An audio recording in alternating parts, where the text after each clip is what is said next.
नमस्कार साथियों, भारत को चाइना अपना प्रतिद्वंदी नहीं मानता, अपना कॉम्पिटिटर नहीं मानता। यदि आपके भी ये गलतफहमी है ना कि भारत को चाइना बहुत हल्के में लेता है और अपना कॉम्पिटिटर नहीं मानता, अपना प्रतिद्वंदी नहीं मानता, तो आपकी सोच बहुत गलत है और आप बहुत गलत सोच रहे हैं। मैं आपको ये बता दूं, सही बता दूं कि यदि चाइना भारत कुछ भी करता है ना तो बहुत बारीकी से नजर रखता है चाइना और बहुत तेजी से रिएक्ट करता है।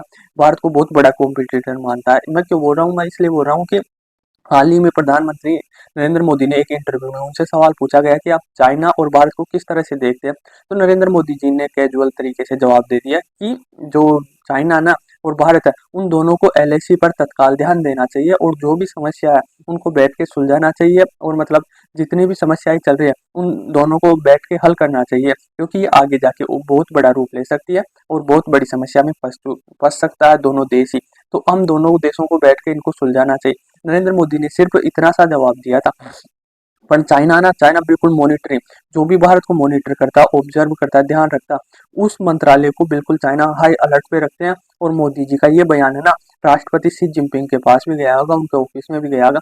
पर क्या वो ऊपर ऊपर से दिखाते हैं कि हाँ चलो भारत ने बयान दिया, हमारे कोई फर्क नहीं पड़ता। पर वो अंदर ही अंदर है ना, बहुत परेशान होते हैं और बहुत बारीकी से ऑब्जर्व करते हैं कि भारत कर क्या रहा और हमारे प्रति उनकी रणनीति क्या।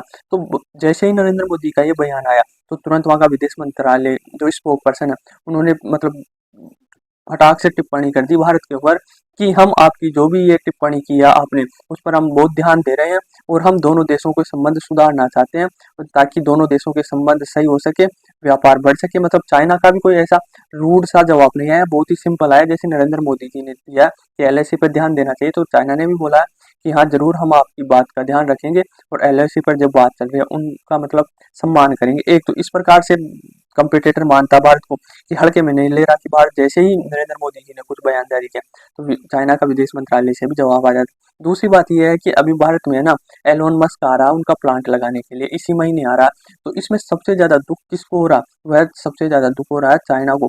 चाइना एकदम खून के आंसू रो रहा है कि एलोन मस्क जो टेस्ला, जो चाइना में इतना बड़ा कारोबार करती है, अब वह भारत में भी अपना प्लांट लगा रहे हैं। तो पहले तो चुप बैठा रहा, खून के आंसू पीता रहा, पर इमोशन कब तक कंट्रोल करे। बाद में जो सरकारी अखबार है चाइना का, उसने पे पोस्ट जारी किया और वह इलोन मस्क को समझाने लगते हैं कि जी आप क्या करोगे भारत में जाके? भारत में ना कोई अच्छा इंजीनियर होता है, ना आपकी गाड़ियां खरीद पाएगा, ना वहां पर इंफ्रास्ट्रक्चर होता है, तो आप जाके क्या करोगे? इस प्रकार से बयानबाजी रोकने का प्रयास कर रहा चाइना कि टेस्ला भारत में न जाए। अब दूसरी तरफ क्या होता है कि ये तीन रीजन देती है, इंफ्रास्ट्रक्चर है, ना कुशल इंजीनियर है, ना बहुत सारी समस्या बता दी। और दूसरी तरफ इनकी बहुत बड़ी कंपनी है ना जो ये इलेक्ट्रिकल गाड़ियां बनाती है, जो चाइना में टेस्ला को टक्कर देती है, वह बहुत मनाने की कोशिश कर रही है भारत सरकार को कि हमको भी भारत जो मार्केट है उनका एक्सेस दीजिए, हमें भी अनुमति दीजिए कि हम भी भारत के मार्केट में वो कर सके। जब हमारे पास ना इंफ्रास्ट्रक्चर है, ना कुशल इंजीनियर है, ना कोई और है, तो फिर तुम इतनी कोशिश क्यों कर रहे हो? बीआईडी जो गाड़ी है ना इनकी कंपनी, ये विदेश मंत्री तक का भी वो जेक लगा चुकी है कि इस कंपनी को आप भारत के मार्केट में अनुमति दीजिए बेचने की।